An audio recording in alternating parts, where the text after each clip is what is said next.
ওই মানুষটার থেকে কপাল পোড়া আর কে হতে পারে যেই মানুষটা দুনিয়ার জমিনে মাকে অথবা বাবাকে জীবিত পাইল, অথবা মা বাবা উভয়ের জীবিত পাইছে কিন্তু জান্নাত কামাই করতে পারে নাই। ওর থেকে কপাল পোড়া আর দুনিয়ার জমিনে কেউ হতে পারে না।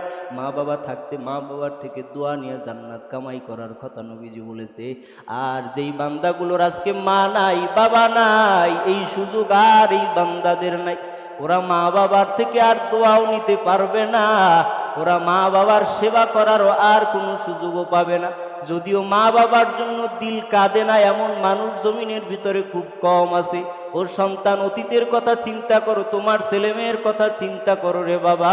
তোমার ছেলেমেয়ের জন্য তুমি যেমনি বেলা রাত্রি ঘুমাইতে পারো না, তোমার মা বাবাও কিন্তু তোমার জন্য এমনিভাবে ঘুমাইতে পারে নাই। তুমি তোমার সন্তানের জন্য ভালো খাবারের আয়োজন হলে নিজে খায় না, সন্তানের জন্য রেখে দেয়। সন্তানের আগে মা বাবা খায় না, তোমার জন্য তোমার মা বাবা এর থেকে কম করে নাই। তুমি তোমার সন্তানের লেখাপড়া করাইতে গিয়া কত কষ্ট করেছো, তোমার মা বাবা এর থেকে কম করে নাই। বহু মানুষ অভিযোগ দিয়া আমার কাছে, একজন মুসল্লি আমার আগের মসজিদে ছিল, বড় বৃদ্ধ মানুষ, বড় নরম মানুষ। ঈদের নামাজ শেষ করেছি, নামাজ শেষ করার পর আমার কাছে এসে বলে, হুজুর ঈদের নামাজ তো শেষ করলেন, বাড়িতে যেতে মন চায় না। আমি জিজ্ঞেস করলাম, আপনি কেন বাড়িতে যাবেন না, কি মনে দুঃখ বলেন আমার? আজকে ঈদের দিন, বড় আনন্দের দিন। আল্লাহর বান্দা কয়, হুজুর গত বছর ঈদ থেকে আজকে ঈদ পর্যন্ত একটা বছর আমার আপন ছেলে দুইটা আমারে আব্বা বলে ডাক দেয় না। গত বছর ঈদের নামাজ শেষ করে বাড়িতে গেছি, বাড়িতে গিয়া দেখি সবার বাড়িতে ঈদের আনন্দ আছে, আমার বাড়িতে আনন্দ নাই। ঘরের ভিতরে ঢুকলাম, গিয়ে দেখি বউ আমার কান্না করে। জিজ্ঞেস করলাম, বিবি আজ ঈদের দিন, বড় আনন্দের দিন, তুমি কেন কান্না করো, কি দুঃখ তোমার? আমার বিবি আমারে ডাক দিয়ে কয়, স্বামী আমার, দুনিয়ার সবাই আনন্দ করতে পারে, আমার আনন্দ নাই। কারণ আজকে একটা বছর হয়ে গেল আমার সন্তান আমারে মা বলে ডাক দেয় না। আমার মায়ের ডাক না শুনলে আমি ঘুমের ভিতরে মজা পাই না। আমি মা খাবারের ভিতরে মজা পাই না।